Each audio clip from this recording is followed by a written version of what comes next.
June 28ರಂದು Basava ಕಲ್ಯಾಣದಲ್ಲಿ ನಡೆಯಲಿರುವ ಬಸವಾದಿ ಶರಣರ ಹಿಂದೂ ಸಮಾವೇಶ ರದ್ದುಗೊಳಿಸುವಂತೆ ಆಗ್ರಹಿಸಿ ಬುಧವಾರ ಬಸವ ಪರ ಸಂಘಟನೆಗಳು ಪ್ರತಿಭಟನೆ ನಡೆಸಿ ಜಿಲ್ಲಾಧಿಕಾರಿಗೆ ಮನವಿ ಸಲ್ಲಿಸಿದರು. ಮಹಾರಾಷ್ಟ್ರದ ಕನ್ನೇರಿ ಮಠದ ಶ್ರೀ ಅದೃಶ್ಯ ಕಾಡಸಿದ್ದೇಶ್ವರ ಸ್ವಾಮೀಜಿಗಳು ಲಿಂಗಾಯತ ಧುರೀಣರು, ಮರಾಠದೇಶರು ಹಾಗೂ ಬಸವವಾದಿ ಶರಣರ ಕುರಿತು ಅವಹೇಳನಕಾರಿ ಹೇಳಿಕೆ ನೀಡಿದ್ದಾರೆ ಎಂದು ಆರೋಪಿಸಲಾಗಿದೆ. ಈ ಹಿನ್ನೆಲೆಯಲ್ಲಿ ಸಮಾವೇಶಕ್ಕೆ ಅನುಮತಿ ನೀಡಬಾರದು. ಸಮಾವೇಶದಿಂದ ಕೋಮು ಸೌಹಾರ್ದತೆಗೆ ಧಕ್ಕೆ ಉಂಟಾಗುವ ಸಾಧ್ಯತೆ ಇದ್ದು, ಸಾರ್ವಜನಿಕ ಶಾಂತಿ ಮತ್ತು ಸುವ್ಯವಸ್ಥೆ ಕಾಪಾಡುವ ದೃಷ್ಟಿಯಿಂದ ಕಾರ್ಯಕ್ರಮ ರದ್ದುಪಡಿಸಬೇಕೆಂದು ಬಸವ ಪರ ಸಂಘಟನೆಗಳು ಒತ್ತಾಯಿಸಿವೆ. ಸೋಲಿಂಗಾಯನಮ ಎಲ್ಲರಿಗೂ ಶರಣಾರ್ಥಿ.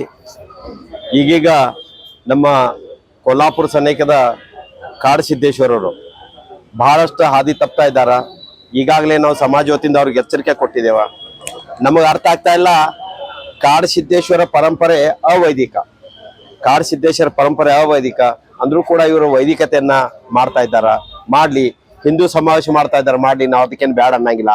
ಖರೆ ಬಸವಾದಿ ಶಿವಶರಣರ ಹಿಂದೂ ಸಮಾವೇಶ ನಮ್ಮನ್ನ ತಪ್ಪು ದಾರಿಗೆ ಎಳಿತಾ ಇದ್ದಾರ. ಆದ ಕಾರಣಕ್ಕಾಗಿ ನಾವು ಭಾರತ ದೇಶದಲ್ಲಿ ಇದ್ದವ್ರು ಎಲ್ಲರೂ ನಾವು ಭೌಗೋಳಿಕವಾಗಿ ಹಿಂದೂಗಳೇ, ಅದ್ರೊಳಗೆ ಎರಡು ಮಾತಲ್ಲ. ಖರೆ ಧಾರ್ಮಿಕವಾಗಿ ಬಂದ್ರ ಹೆಂಗ ಸಿಖ್, ಬೌದ್ಧ, ಜೈನ್ ಇದಾರಲ್ಲ, ಹಂಗ ಲಿಂಗಾಯತ್ ಕೂಡ ನಾವು ಪ್ರತ್ಯೇಕವಾಗಿ ಇರುತ್ತೇವೆ. ಈ ಕಾಡ ಸಿದ್ದೇಶ್ವರ ಸ್ವಾಮೀಜಿ ಅವರ ಕಾಡ ಸಿದ್ದೇಶ್ವರ ವಚನ ಹೋದ್ರೆ ಗುರ್ತಾಗ್ತದ. ಅನ್ಯ ದೈವ ಕಾಣುವುದು ಹಾದರ ಕಾಣಿರು ಅಂತ ಅವರ ಮೂಲ ಮಠ ಆದಂತ ಕಾಡ ಸಿದ್ದೇಶ್ವರನೇ ಈ ವಚನನ್ನ ಹೇಳ್ತಾರ. ಕಾಡ ಸಿದ್ದೇಶ್ವರ ಸ್ವಾಮಿ ಜೊತೆಗೆ ನಿನ್ನಿಂದ ಇನ್ನೊಂದು ಹೊಸ ಹುಳಿಜಂತು ಉಟ್ಕೊಂಡೈತಿ, ಪ್ರಮೋದ್ ಮುತಾಲಿಕ್, ಅವನು ಕೂಡ ಮಾತಾಡ್ತಾ ಇದ್ದಾನ. ಮಾತಾಡ್ರಿ, ಇನ್ನು ಸ್ವಲ್ಪ ದಿವಸ ಮಾತಾಡ್ರಿ. ಲಿಂಗಾಯತರನ್ನ ನೀವು ಕೆರಳಿಸ್ಬೇಡ್ರಿ. ಜರ್ ಕರ್ತ ನಾವ್ ಎದ್ರೆ ನಿಮಗ್ ಉಳಗಾಲಿಲ್ಲ. ದಯಮಾಡಿ ಹೇಳ್ತೇವೆ, ಕೇಳ್ಕೊಳ್ಳಿ. ಈ ಕಾಡ ಸಿದ್ದೇಶ್ವರರು 28ಕ್ಕೆ ಕಲ್ಯಾಣದಲ್ಲಿ ಏನು ಕಾರ್ಯಕ್ರಮ ಮಾಡ್ತಾ ಇದ್ದಾರ, ಅದನ್ನ ನಿರ್ಬಂಧನೆ ಹೇರ್ಬೇಕಂತೇಳಿ ನಾವು ಸರ್ಕಾರಕ್ಕೆ ಈಗಾಗಲೇ ಮನವಿ ಕೊಡ್ತಾ ಇದ್ದೇವೆ. ಕೋರ್ಟ್ ಕೂಡ ನೀವು ಒಳ್ಳೆ ಪ್ರಜೆ ಅಲ್ಲ ಅಂತ ಸ್ವಾಮೀಜಿಗೆ ಹೇಳ್ರು ಕೂಡ ಸ್ವಾಮೀಜಿ ಕೇಳ್ತಾರಲ್ಲ.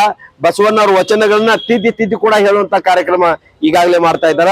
ಅದಕ್ಕ ಅವ್ರ ಹಿಂದೂ ಸಮಾವೇಶ ಮಾಡ್ಲಿ, ಬ್ಯಾಡ ಅನ್ನಂಗಿಲ್ಲ. ಏನ್ ನಮ್ಮ ಅಪ್ಪಂದಲ್ಲ, ಅವ್ರದ್ದು ಐತಿ, ಮಾಡ್ಕೊಳ್ಳಿ ಅವ್ರು. ಖರೆ ಬಸವಾದಿ ಶರಣನನ್ನ ಗುರು ಬಸವಣ್ಣವರನ್ನ ವೈದಿಕವನ್ನ ಬೇಡಂದವ್ರು ಮತ್ತೆ ವೈದಿಕಕ್ಕೆ ಹೋಗಿ ಹಚ್ತಾ ಇದ್ದಾರ. ಆದ ಕಾರಣಕ್ಕಾಗಿ ಕನೇರಿ ಮಠದ ಸ್ವಾಮೀಜಿಗೆ ನಾವು 28ಕ್ಕ ಬಸವ ಕಲ್ಯಾಣಕ್ಕೆ ಏನ್ ಬರ್ತಾ ಇದಾರಲ್ಲ, ಅಲ್ಲಿ ನಿರ್ಬಂಧನೆ ಹೇರ್ಬೇಕಂತೇಳಿ ನಾವೆಲ್ಲಾ ಸಂಘ ಸಂಸ್ಥೆಗಳು ಕೂಡಿ ಇಲ್ಲಿ ಮನವಿಯನ್ನ ಸಲ್ಲಿಸ್ತಾ ಇದ್ದೇವೆ. ನೋಡ್ರಿ, ನಾವು ಬಹಳಷ್ಟು ತಾಳ್ಮೆಯನ್ನ ಕಂಡು ಇವತ್ತಿನ ತನಕ ಒಬ್ಬ ಸ್ವಾಮೀಜಿ ಅದಾರ, ನಿಮ್ಗೆ ಏನ್ ಅನಬಾರ್ದು ಅಂತೇಳಿ. ನೀವು ಎಷ್ಟು ಜವಾರಿ ಭಾಷಾ ಮಾತಾಡ್ತಿರಲ್ಲ, ನಿಮ್ಮ ಅಪ್ಪನಂಗೆ ಜವಾರಿ ಭಾಷಾ ನಮಗೂ ಬರ್ತಾವ್. ನಾವು ಮಾತಾಡಕ್ ಚಾಲು ಮಾಡ್ರೆ ನೀವು ಉಳಿಗಾಲಿಲ್ಲ. ಈಗ ಅದಕ್ಕೆ ಹುಷಾರಾಗಿರ್ಲಿ ಅಂತ ಎಚ್ಚರಿಕೆ ಕೊಡುವಂತ ಕೆಲಸ ನಾವು ಮಾಡ್ತಾ ಇದ್ದೇವೆ. ನನ್ನ ಹೆಸರು ಶಂಕರ್ ಗುಡಸ್, ಬೆಳಗಾವಿ.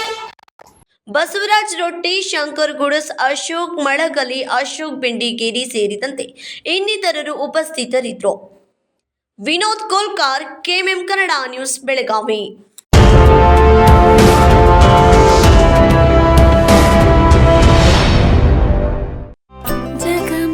ಜಗಮಗ ಹೊಳೆಯುವ ಕಣ್ಣುಗಳು, ಹೃದಯದಿ ಹರುಷದ ಅಲೆಗಳು.